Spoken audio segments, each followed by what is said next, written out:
Kikita ang isang babae na naninigarilyo na tila ayaw na daw ito maawat nang dahil nga sa bawal daw manigarilyo dito sa loob ng room nila.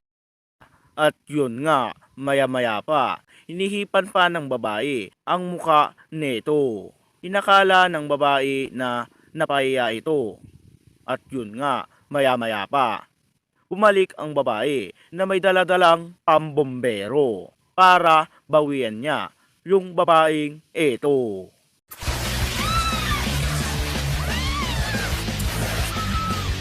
Wanna secondhand smoke every damn body? Heto pa, makikita natin ang isang lalaki na bumaba sa motor at para nakawan nito si ate. At yun nga, maya-maya pa, sa pagtakas nito, agad naman na may dumating na kotse at pinagbubunggo-bunggo eto. Panoorin natin.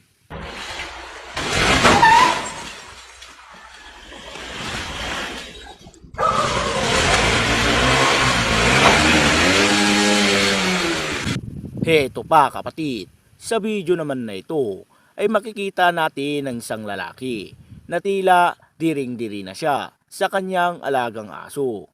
Nang dahil nga daw sa kumakain daw ito ng tae. At yun nga, nang dahil nga sa ayaw niyang hawakan ang kanyang aso, itinali na lang niya ang bunganga nito at sabay papaloob sa kanyang bahay para paliguan ito. Panorin natin.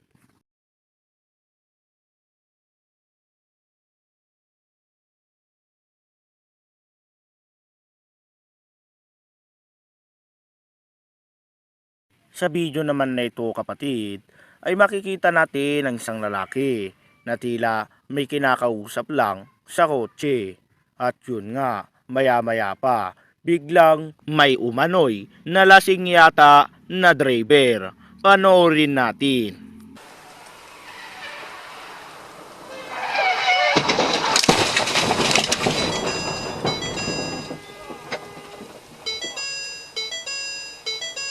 Sa video naman na ito kapatid, ay makikita natin ang isang lalaki na tila sasayaw-sayaw lang sa harap ng pintuan at may kasama pang asar-asar. At yun nga, maya-maya pa, nung pag-alis nito, agad naman na naidulas si kuya. Panoorin natin.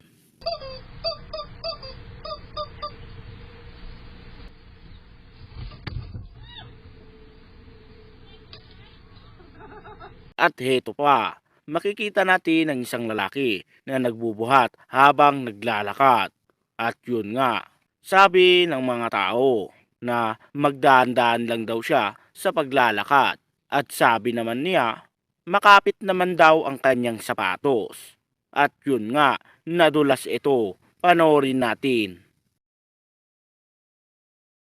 Heto pa kapatid, sa video naman na ito, makikita natin ang isang lalaki na kung saan susunugin niya ang kanyang paa para matanggal ang buhok daw ng paa natin na kung saan hindi man lang siya nasasaktan. Panoorin natin.